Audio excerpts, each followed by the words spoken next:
Ini adalah sebuah kasus keguguran yang terjadi pada usia 9 minggu, di mana pasien ini dirujuk dengan riwayat Black ovum atau kehamilan kosong pada kehamilan sebelumnya. Namun kembali kita harus melihat dengan seksama apakah benar kasus sebelumnya itu Black ovum atau tidak. Tentunya dengan pemeriksaan yang detail dengan alat USG yang memadai, sehingga diperlukan pemeriksaan transvaginal USG. Karena dari definisi bahwa sebuah kasus Black ovum atau gestasional tanpa embrio adalah wujud di mana kantung kehamilan terbentuk, namun tidak tampak isi dari kantungnya atau embrionya tidak muncul. Bahkan juga yolk sac, struktur yang mendahului ke pembentukan janin, tidak terbentuk.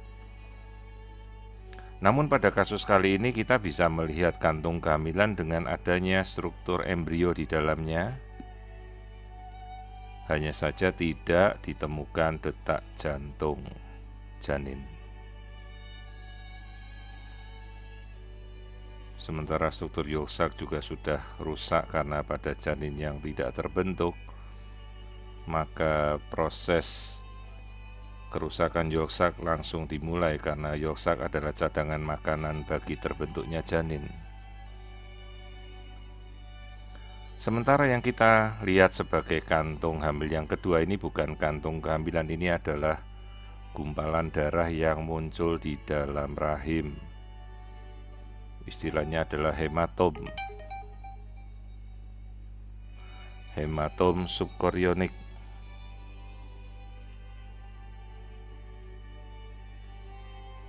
Jadi perbedaannya bahwa kantung hamilnya itu terisi oleh embrio, sementara kumpulan darah ini kosong, hanya terisi oleh bekuan darah. Dan juga terlihat bahwa kantung hamil ini reaksinya terlihat pada jaringan berupa double ring dengan tepi yang tebal.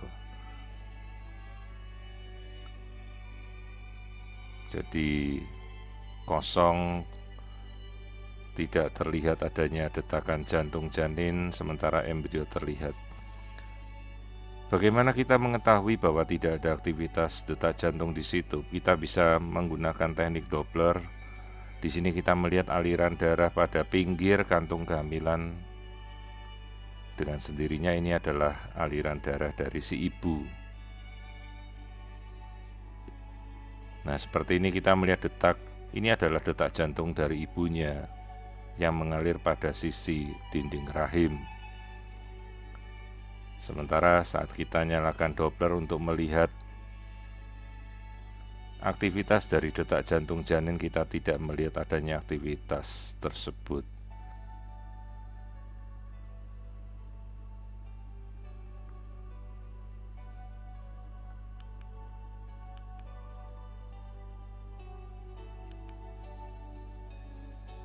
Jadi ini adalah sebuah kasus misabortion.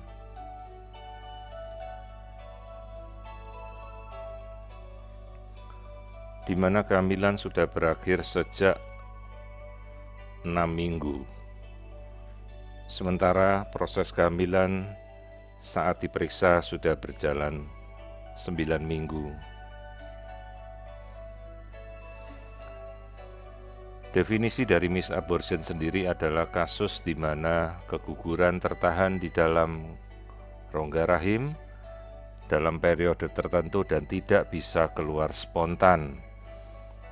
Umumnya terjadi karena kehamilan ini kita berikan penguat kehamilan untuk mempertahankan kehamilan agar tidak keluar. Sayangnya, kita harus tahu terlebih dahulu bahwa ini adalah kehamilan yang tidak berkembang.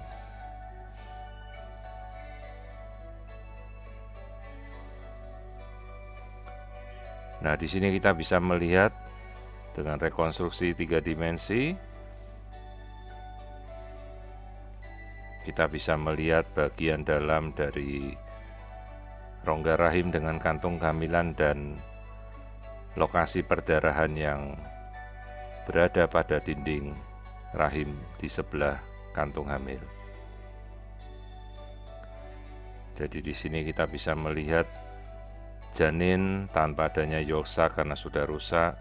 Ini adalah kantung kehamilan, kantung gestasi dengan janin yang sudah tidak ada detak jantungnya atau istilahnya embrio demise. Sementara ini adalah struktur hematom subkorionik yang terjadi akibat perdarahan di dalam rongga rahim. Sehingga tindakan yang perlu kita lakukan adalah kita lakukan evakuasi untuk membersihkan sisa konsepsi yang sudah tidak berkembang ini.